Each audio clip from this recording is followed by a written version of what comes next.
नमस्कार दोस्तों, मेरा नाम है अमित और आप देख रहे हैं OTG यानी कि ऑनलाइन ट्यूटोरियल गुरुजी चैनल को।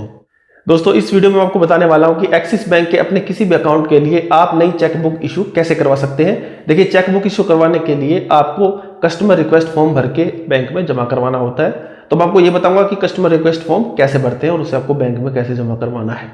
दोस्तों, वीडियो में आगे बढ़े उससे पहले आपसे एक छोटी सी रिक्वेस्ट है कि प्लीज एक बार इस वीडियो को लाइक और चैनल को सब्सक्राइब कर दीजिए, क्योंकि आप वीडियो तो पूरी देख लेते हैं लेकिन चैनल को सब्सक्राइब नहीं करते। और जब तक आप सब्सक्राइब ही नहीं करेंगे तब तक आपको पता ही नहीं लगेगा कि मेरे चैनल पर नई वीडियो कौन सी आई है। तो चलिए देखते हैं।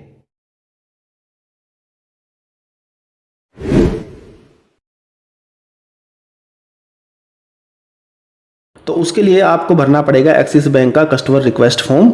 अब ये फॉर्म या तो आप डायरेक्ट बैंक ब्रांच से जाकर भी ले सकते हैं या फिर आप एक्सिस बैंक की ऑफिशियल वेबसाइट से भी इस फॉर्म को डाउनलोड करके उसका प्रिंट आउट निकाल सकते हैं। फॉर्म को डाउनलोड करने का लिंक मैंने इस वीडियो के डिस्क्रिप्शन में डाल दिया है, आप चाहें तो उस लिंक पर क्लिक करके इस फॉर्म को डाउनलोड कर सकते हैं। तो चलिए फॉर्म को भरने की शुरुआत करते हैं। इसमें सबसे पहले आपको लिख देनी है अपनी एक्सिस बैंक की ब्रांच, जिस ब्रांच में आपका अकाउंट है, पूरा ब्रांच नेम आपको यहाँ पर लिख देना है। उसके बाद उसी ब्रांच की सोल आईडी आपने यहाँ पर फिलअप कर देनी है। सोल आईडी नहीं पता तो या तो आप बैंक से पता कर सकते हैं या फिर आप एक्सिस बैंक की ऑफिशियल वेबसाइट से भी सोल आईडी पता कर सकते हैं अपनी ब्रांच की। इतना भरने के बाद फिर आपको अपनी कस्टमर आईडी यहाँ पर लिख देनी है ब्लॉक लेटर्स में। आपकी कस्टमर आईडी आपकी पासबुक के फ्रंट पेज पर आपको मिल जाएगी इस तरीके से। कस्टमर आईडी भरने के बाद फिर आपको कस्टमर नेम यानी कि अकाउंट होल्डर का नाम यहाँ पर पूरा कंप्लीट ब्लॉक लेटर्स में आपने लिख देना है। तो चलिए लिख लेते हैं।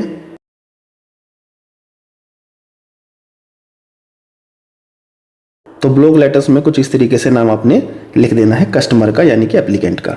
उसके बाद एक नंबर आपने खाली छोड़ना है, सीधा 2 नंबर भरेंगे। आपने भरनी है अकाउंट होल्डर की डेट ऑफ बर्थ।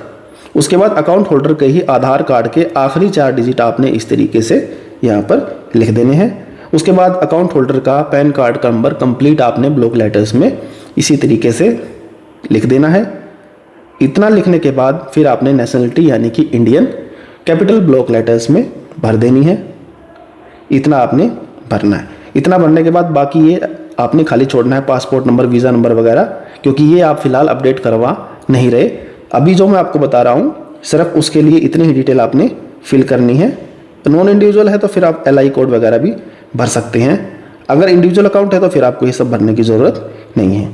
उसके बाद देखिए नीचे यहाँ पर कुछ डिटेल आपके सामने है।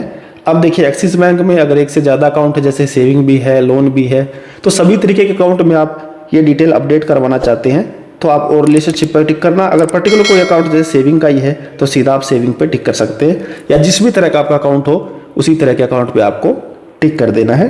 ये देखिए यहाँ पर, तो मान लीजिए सेविंग या FD इनमें से कोई एक ही अकाउंट है एक्सिस बैंक में, तो आप इनमें से किसी एक पर ही टिक कर देना। इसके बाद बस आपको कुछ नहीं भरना, बाकी का सब आपने यहाँ पर खाली छोड़ देना है। सीधा आपको नेक्स्ट पेज पर आ जाना है। तो चलिए नेक्स्ट पेज को पलट लेते हैं।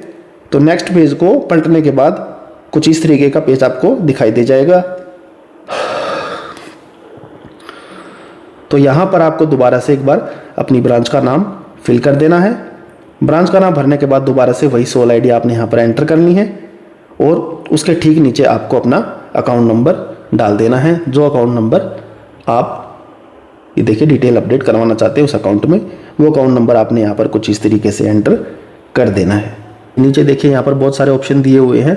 अब नई चेकबुक इशू करवाने के लिए यहाँ पर 15 नंबर ऑप्शन आपको दिखाई दे रहा होगा न्यू चेकबुक का। तो चेकबुक इशू करवाने के लिए आपको इस ऑप्शन के सामने दिए गए छोटे से बॉक्स पर टिक कर देना है। तो चलिए यहाँ पर टिक कर लेते हैं। टिक करने के बाद फिर जितनी चेकबुक आपको चाहिए उनकी क्वांटिटी आपको यहाँ पर फिल आउट करनी है। तो सबसे पहले यहाँ पर कर लेते हैं टिक। उसके बाद जितनी भी 1, 2, 3, 4 जितनी चेकबुक आपको चाहिए उसकी क्वांटिटी आपको इस तरीके से इसमें भर देनी है।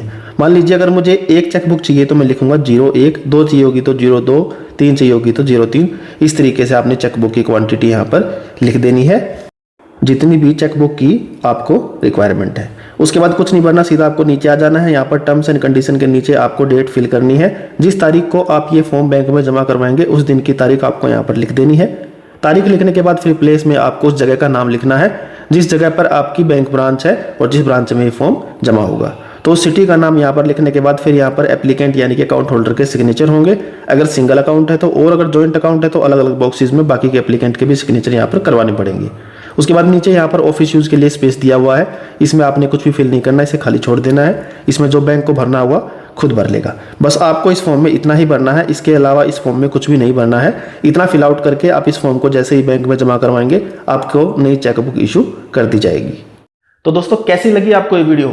अगर वीडियो अच्छी लगी हो तो वीडियो को लाइक कर दो, और अगर वीडियो से संबंधित कोई सवाल आपके मन में है तो वीडियो के नीचे कमेंट करके मुझे जरूर पूछें, मैं जल्द से जल्द आपके सभी सवालों का जवाब दूंगा। और जाने से पहले चैनल को सब्सक्राइब जरूर कर देना, क्योंकि आपका एक सब्सक्राइब मुझे ऐसे ही इंफॉर्मेटिव वीडियोस बनाने के लिए मोटिवेट करता है। और अगर एक्सिस बैंक के ऊपर और भी यूजफुल और इंफॉर्मेटिव वीडियो देखनी है तो आप यहाँ पे क्लिक करके देख सकते हैं।